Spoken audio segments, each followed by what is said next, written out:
Good morning students, जय हिंद। मैं Vipin sir और जीविका केमिस्ट्री क्लासेस में आपका एक बार फिर से स्वागत है।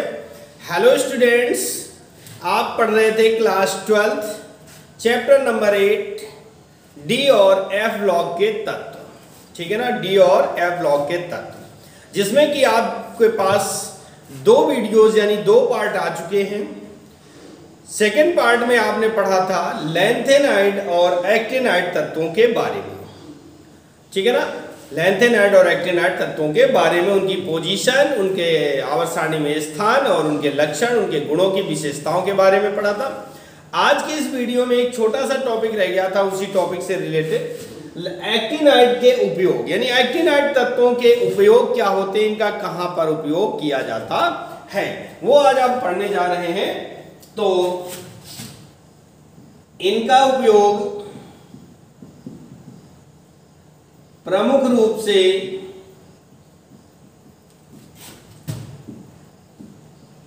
परमाणु ऊर्जा उत्पन्न करने में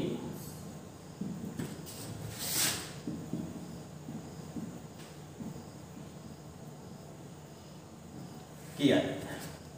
यानी जो एक्टिनाइड्स हैं उनका जो उपयोग है वो प्रमुख रूप से परमाणु ऊर्जा के उत्पादन में किया जाता है, ठीक है ना। क्योंकि ये सारे अभी इसके प्रॉपर्टीज में हमने पढ़ा था कि ये सभी तत्व जो होते हैं वो रेडियो एक्टिव तत्व होते हैं, ठीक है ना।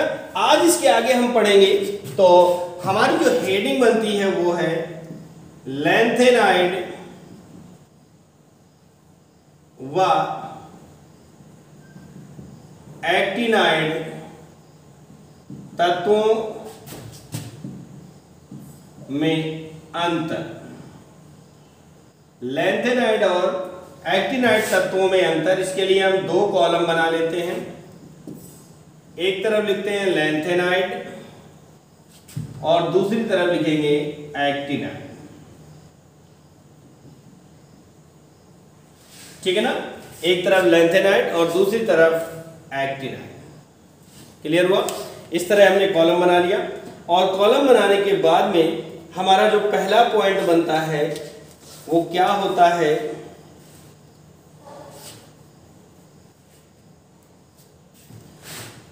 ये मुख्यतः +3 ऑक्सीकरण अवस्था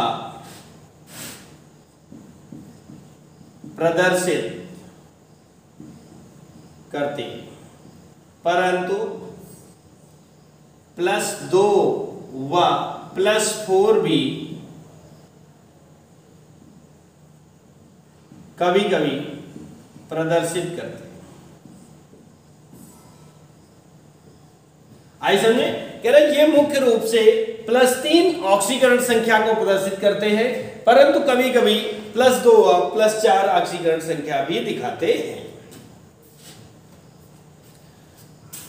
इधर का नंबर 1, ये भी मुख्यतः +3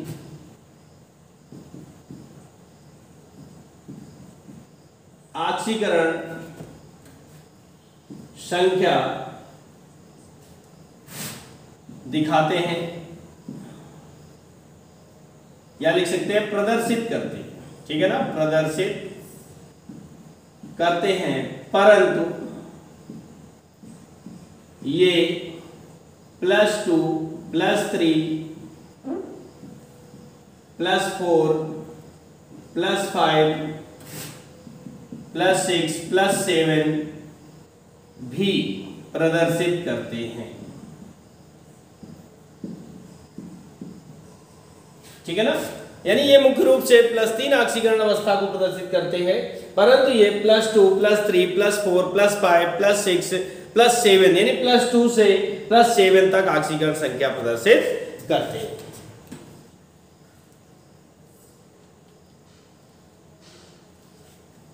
नंबर 2, पॉइंट नंबर 2, ये ऑक्सो धनायन नहीं बनाते हैं, ठीक है ना। ये ऑक्सो धनायन नहीं बनाते हैं। और नंबर 2 यहां पर ये ऑक्सो धनायन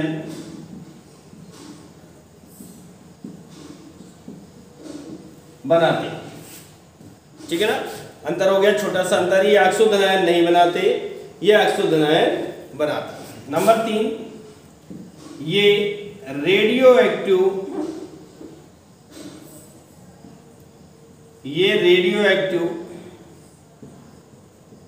नहीं होते हैं। और नंबर 3 इधर ये सभी तत्व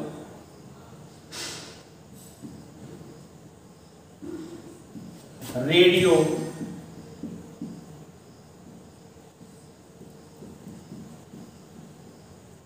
एक्टिव होते हैं।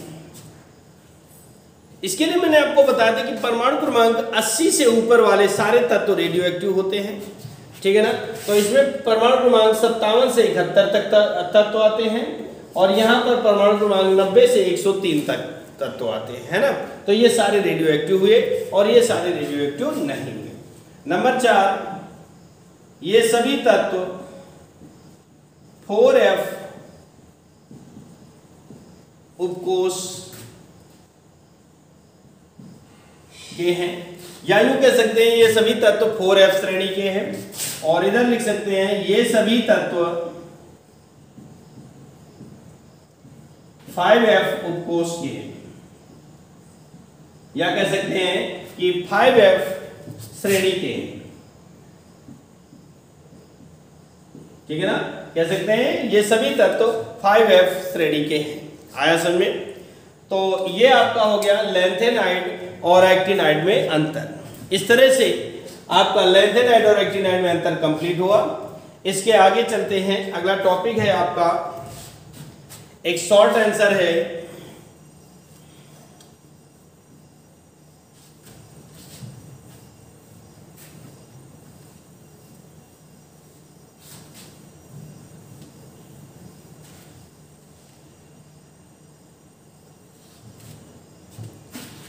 क्वेश्चन है आपका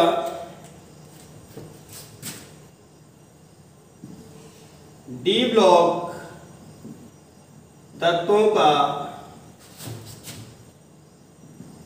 सामान्य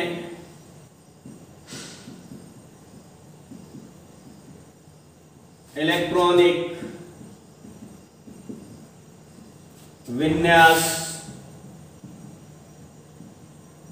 लिखिए।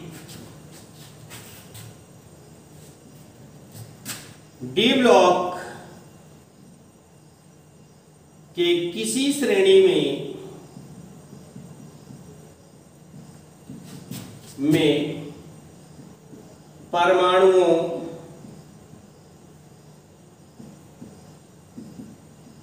के आयनन विभव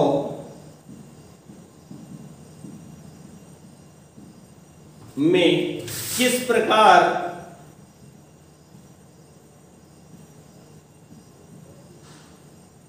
परिवर्तन होता है। क्वेश्चन है डी ब्लॉक तत्वों का सामान्य इलेक्ट्रॉनिक विन्यास लिखिए तथा डी ब्लॉक की किसी भी श्रेणी में, डी ब्लॉक को 4 श्रेणी थी, 3D, 4D, 5D और 6D। किसी भी श्रेणी में जाने पर उसके आयनन विभव में क्या परिवर्तन होता है, कैसे होता है, घटता है या बढ़ता है, ठीक है ना। तो उससे पहले आप देखते हैं कि आंसर चालू करते हैं। आंसर है हमारा डी ब्लॉक तत्वों में, ठीक है ना, डी ब्लॉक तत्वों में बाह्य कोश से पिछले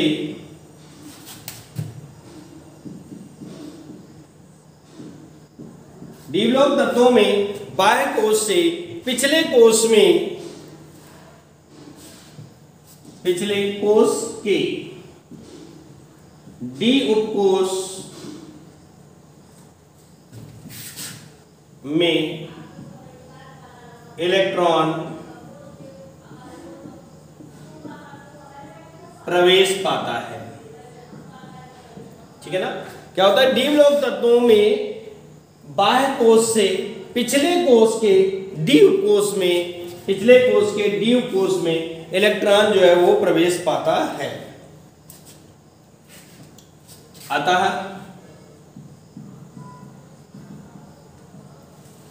इनके बाह्य कोश का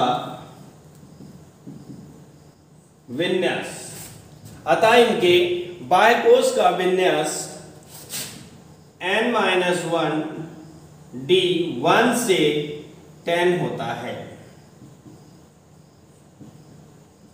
ठीक है ना। बाह्य कोश का, जैसे बाह्य कोश 4 आया तो इलेक्ट्रॉन जाएगा 3D में, क्योंकि क्या कह रहे हैं, बाह्य कोश के से पिछले कोश के डी कोश में इलेक्ट्रॉन प्रवेश पाता है। अतः इनके बाह्य कोश का जो विन्यास है वो n-1 d 1 से 10 होता है। तो ये हो गया डी ब्लॉक तत्वों का सामान्य इलेक्ट्रॉनिक विन्यास। अब आप हेडिंग, इसमें हेडिंग डालते हैं आयनन विभव में परिवर्तन। यानी अगर हम डी ब्लॉक की किसी भी श्रेणी में जाते हैं तो आयनन विभव में परिवर्तन होता है। अब पहले जान लेते हैं कि आयनन विभव क्या होता है। तो देखिए, आयनन विभव का मतलब होता है कि किसी परमाणु के बाह्य कोश से, किसी परमाणु के बाह्य कोश से एक इलेक्ट्रॉन निकालने के लिए जितनी ऊर्जा खर्च करनी पड़ती है, फिर से देखें, किसी परमाणु के बाह्य कोश से एक इलेक्ट्रॉन निकालने के लिए जितनी ऊर्जा खर्च करनी पड़ती है या कहते हैं व्यय करनी पड़ती है, वह उसका आयनन विभव कहलाता है। ठीक है ना। तो आइए देखते हैं क्या परिवर्तन होता है।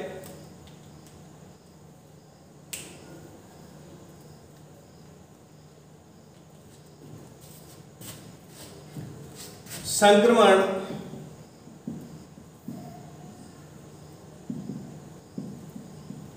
धातुओं, संक्रमण धातुओं के प्रथम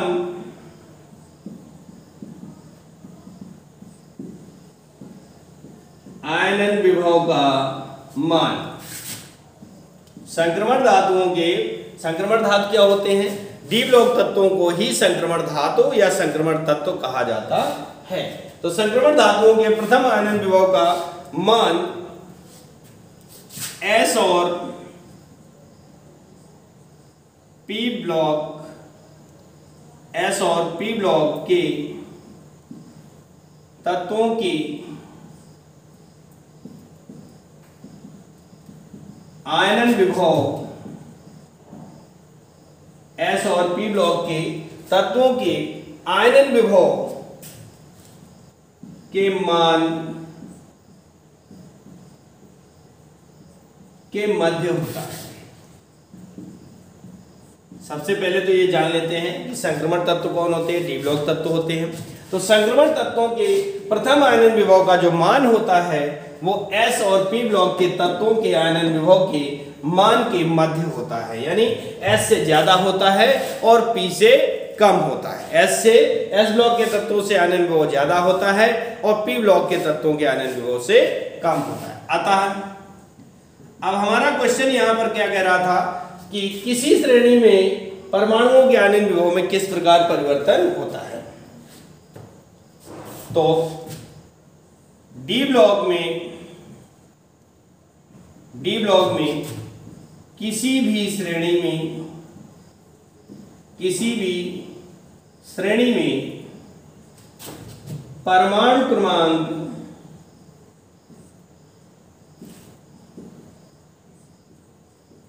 वृद्धि के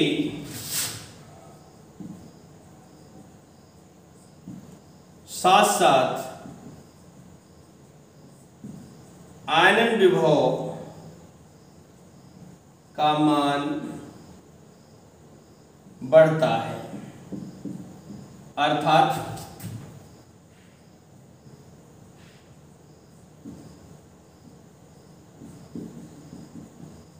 किसी श्रेणी में किसी श्रेणी में बाएं से दाएं चलने पर परमाणु क्रमांक में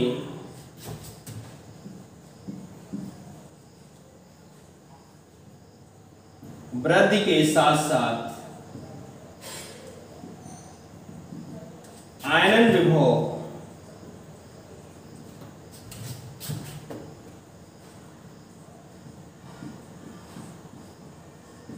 भी बढ़ता है।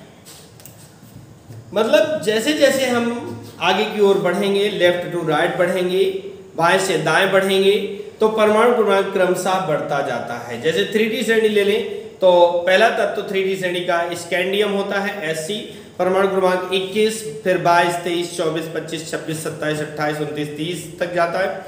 और इनमें क्या होता है कि परमाणु क्रमांक तो बढ़ रहा है, ठीक है ना, लेकिन परमाणु का आकार नहीं बढ़ता।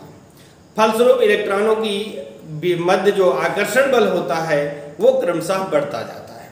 और जब आकर्षण बल बढ़ेगा तो बाहरी कोश से इलेक्ट्रॉन को निकालने में उतनी ही ज्यादा ऊर्जा व्यय करनी पड़ेगी। समझ में आई बात कि नहीं? उतनी ही ज्यादा ऊर्जा व्यय करनी पड़ेगी। इस कारण जो है कह सकते हैं कि परमाणु क्रमांक वृद्धि के साथ साथ आयनन विभव का मान भी बढ़ता है। ठीक है ना? तो इसको नोट कर लीजिएगा। देखिए अगला क्वेश्चन है, लैंथेनाइड आकुंचन क्या है अथवा लैंथेनाइड संकुचन एवं इसके परिणामों की व्याख्या कीजिए, विवेचना कीजिए। ठीक है ना? तो देखते हैं, शुरू करते हैं। लैंथेनाइड आकुंचन क्या है? तो देखिए लैंथेनाइड श्रेणी में, लैंथेनाइड श्रेणी में, ठीक है ना, किसमें? लैंथेनाइड श्रेणी में चलना है तत्वों के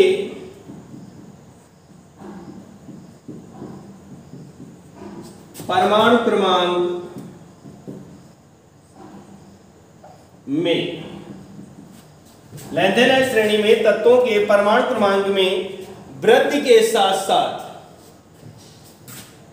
वृद्धि परमाणु क्रमांक में वृद्धि के साथ साथ परमाणु त्रिज्या,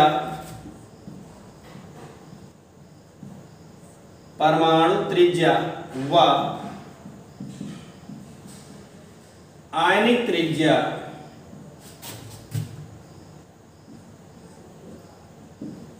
क्रमशः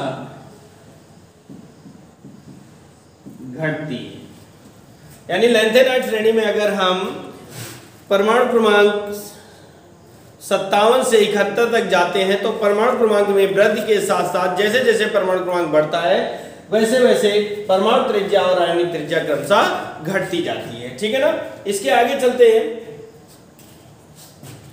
इस प्रभाव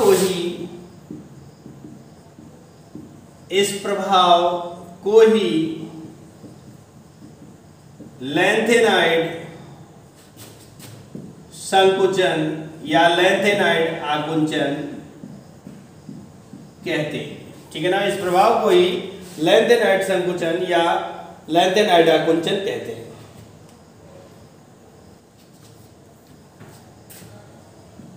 इस संकुचन के कारण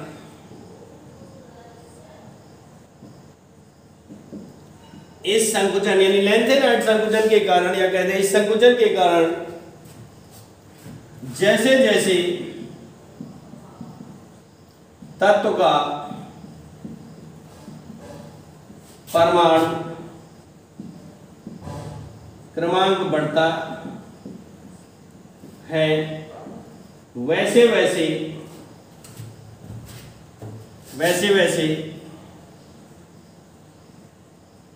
नाभिक के धनावेश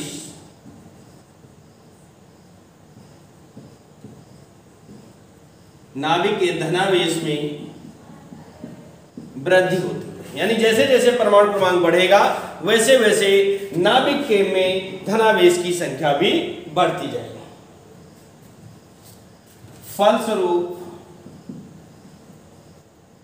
फलस्वरूप बाह्य कोश के इलेक्ट्रॉन पर लगने वाला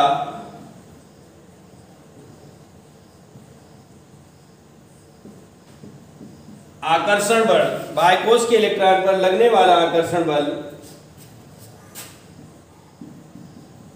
बढ़ जाता है और परमाणु का आकार घट जाता है। ठीक है ना, परमाणु का आकार घट जाता है। एग्जाम्पल के तौर पर देखते हैं LaCePrNd,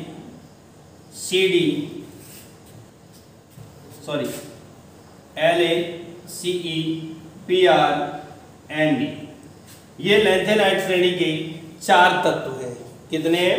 4 तत्व। ये एग्जाम्पल के तौर पे लेते हैं, इनकी परमाणु त्रिज्या को हम देखते हैं क्रमशः, परमाणु त्रिज्या, और दूसरा मान देखना है हमें आयनिक त्रिज्या।